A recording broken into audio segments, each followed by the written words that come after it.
Hi, my name is Max, I love cars, and I also love car spotting. I wanted to make this video to show you what you need to car spot and tell you a little bit about my experiences car spotting to help you be a better car spotter. In this video, first we're going to talk about what car spotting is.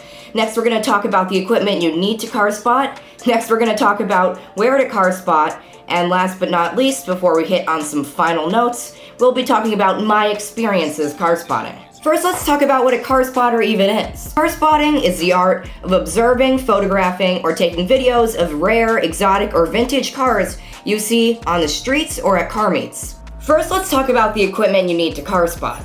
I have car spotted with a variety of brands and types of cameras over the years, but not one has worked as well as my new GoPro Hero 10 Black. This camera is so good for a couple of reasons. One, it is so portable. As you can see, it's very tiny, and you can just slip it in your pocket, taking it anywhere with you at any time. Two, you can shoot immediately. One major problem that I've experienced with my other cameras in the past is that if you are car spotting on the streets, vehicles are moving, instead of at a car show when vehicles are mostly stationary. One major problem I had with my other cameras is that they took at least 5 seconds to warm up.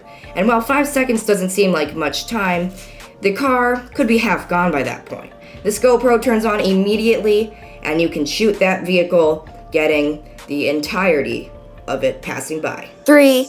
This camera has a wide-angle lens. I like this because it allows you to shoot multiple vehicles at once, and if you come across a parked car with other cars around it, it's easy to film the entire car without having to back up against other cars to get a good shot. Finally, the quality is amazing. I'm serious. The quality in this camera is incredible. It shoots in 4K, and I have been very, very surprised with the quality of footage in such a small camera. It's important to note that I have also invested in my audio quality. Having good audio can completely transform your video, as some people just care about the sound of that V8. Next, let's talk about where to car spot. When it comes to the question about where to car spot, questions vary greatly depending on where you live. For example, if you live in a large wealthy city, for example Washington DC, you should just have to drive down the streets for a bit and you'll see a car. I have this from personal experience. But if you're like me and you live in a smaller town, aimlessly driving down streets doesn't really work, so you need a plan. When I first began car spotting, I tried going down wealthy neighborhoods.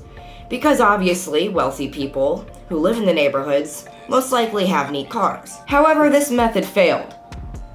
If you want to see mansions, it's obviously a great way to do that, but as far as seeing cars go, I didn't have much luck. I think the main reason is that if you have a Lamborghini or a Porsche, you're not leaving your car in your driveway or on the side of the street. You're putting it in your 20-car car gallery. I found the best place to car spot is at country clubs. I have a country club near my house, and I frequently see cars there.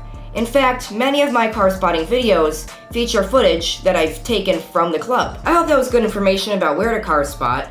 Next, we're going to talk about my experiences car spotting, but first, if you are enjoying this video, please consider subscribing to my channel if you haven't already. I really am trying to grow it, and it would mean the world to me, for real.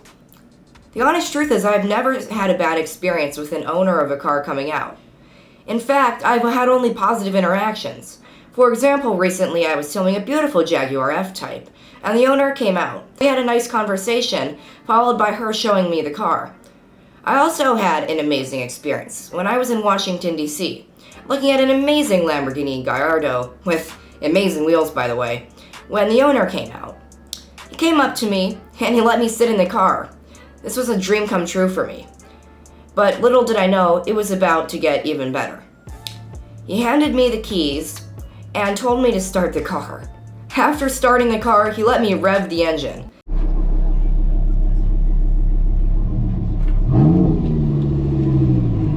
Wow. We were out in Sedona not too long ago on a father-son trip.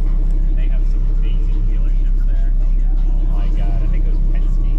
And it's just, I was so happy and excited, but also scared because I was revving a Lamborghini, and if I had accidentally pressed the gas pedal, I would have flown up a hill, through some glass, and right into a $4 million Bugatti Chiron. Yeah, that would not have been good. So I have had no bad experiences so far, but to prevent one from happening, I always make sure the owner knows I'm interested in their incredible car and not their personal information or anything like that. The video is coming to a close, but first I want to tell you some tips from my experiences car spotting. First, be patient. If you're waiting at the corner of a street, be patient and a car will come. I left once and a Lamborghini flew by as I was walking back to our car. I didn't have my camera out, and that sucked. So be patient, take your time, you will see stuff. Respect everyone's opinions when it comes to automobiles, because we all have different tastes, we all are into different years, different makes, and different histories of cars, and that's okay. That's the end of this video. Thank you guys so much for watching. I really do appreciate it. Even viewing this video helps, but do consider leaving a like, please. And again, if you haven't subscribed already, subscribing to my channel. Also, leave a comment telling me about some of your experiences car spotting. I really do hope that this video was helpful for you, and I hope that you have an amazing rest of your day. Bye.